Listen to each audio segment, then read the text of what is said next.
आज 17 जानेवारी 2026 शनिवार असून देशभरात अनेक महत्त्वाच्या घडामोडी घडत आहेत. आजच्या ठळक बातम्या चला सुरू करूया. पंतप्रधान नरेंद्र मोदी आज आणि उद्या 2 दिवस असम दौऱ्यावर असून विविध सांस्कृतिक कार्यक्रम आणि विकास कामांचे उद्घाटन करणार आहेत. आजपासून देशात 3 नवीन अमृत भारत एक्सप्रेस ट्रेन सुरू होत असून याचा फायदा बिहारसह पूर्व भारतातील अनेक शहरांना होणार आहे. असम आणि पश्चिम बंगाल दौऱ्यात पंतप्रधान मोदी देशातील पहिली AC sleeper Vande Bharat express train सुरू करणार आहेत. असममध्ये आज काझीरंगा एलिव्हेटेड कॉरिडॉरचे उद्घाटन होणार असून वन्यजीव संरक्षणासाठी हा प्रकल्प अत्यंत महत्त्वाचा मानला जात आहे. स्टार्टअप डेच्या कार्यक्रमात पंतप्रधानांनी सांगितले की भारत सध्या जगातील 3ऱ्या क्रमांकाचे स्टार्टअप इकोसिस्टम बनले आहे. 10 वर्षांपूर्वी देशात केवळ 500 स्टार्टअप्स होते. आज त्यांची संख्या 2 लाखांपेक्षा जास्त झाली आहे. स्टार्टअप क्षेत्रामुळे आतापर्यंत 21 लाखांहून अधिक लोकांना रोजगार मिळाला असून रिस्क घेणाऱ्यांना आता समाजात सन्मान मिळत आहे. एमएसएमई निर्यात वाढवण्यासाठी सरकारने टपालाद्वारे होणाऱ्या निर्यातीवर शुल्क सवलत आणि कर परताव्याचा लाभ लागू केला आहे. सीबीआयसीच्या निर्णयामुळे छोट्या निर्यातदारांना मोठा दिलासा मिळणार आहे. राहुल गांधी आज मध्य प्रदेशातील इंदोर शहरात दूषित पाण्यामुळे मृत्यू झालेल्या कुटुंबांची भेट घेणार आहेत. मात्र त्यांच्या बैठकीस प्रशासनाची परवानगी मिळालेली नाही. बिहारमध्ये विराट रामायण मंदिरात आज सहस्त्र शिवलिंगांची स्थापना होणार असून मुख्यमंत्री नितीश कुमार यावेळी उपस्थित राहणार आहेत. झारखंडमध्ये सोमा मुंडा हत्याकांडाच्या निषेधार्थ आज संपूर्ण राज्य बंदचे आवाहन करण्यात आले आहे. छत्तीसगडमध्ये पंतप्रधान मोदींच्या गॅरंटी योजनांविरोधात आज विविध ठिकाणी आंदोलन होणार आहे. असम दौऱ्यात पंतप्रधान मोदी 10,000 कलाकारांच्या बागुरबा नृत्याचे अवलोकन करणार आहेत.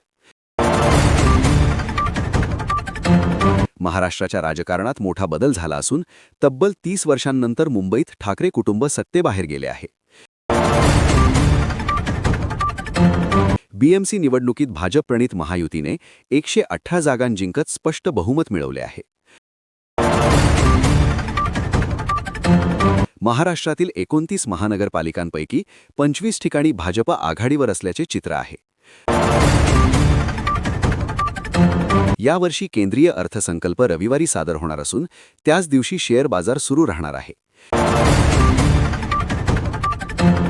एनएसई आणि बीएसईने विशेष ट्रेडिंग सत्र जाहीर केले असून सकाळी 9:15 पासून दुपारी 3:30 व्यवहार होणार आहेत. अर्थसंकल्पापूर्वी पीएम किसान सन्मान निधीचा 22वा हप्ता जाहीर होण्याची शक्यता वर्तवली जात आहे. भारताचा परकीय चलन साठा $687 अब्ज पुढे गेला असून अर्थव्यवस्थेसाठी ही सकारात्मक बाब आहे.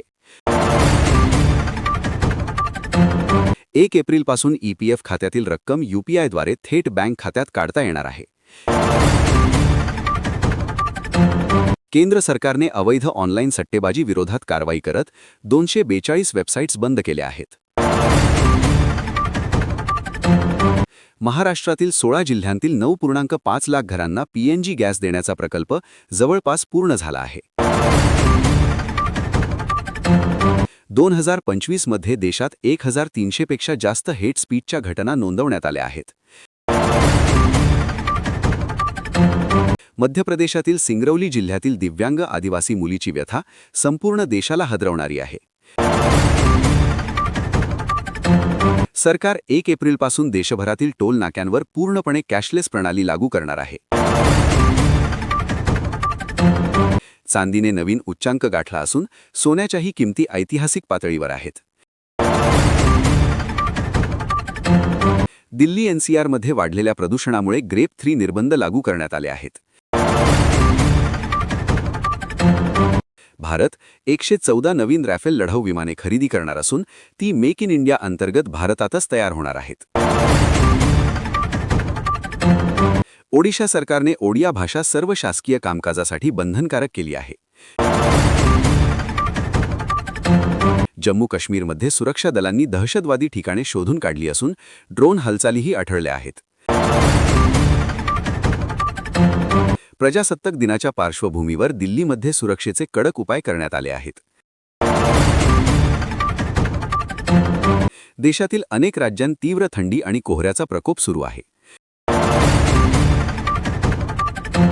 शेअर बाजारात किरकोळ तेजी दिसून आली असून मोठ्या कंपन्यांची तिमाही निकाल जाहीर झाले आहेत.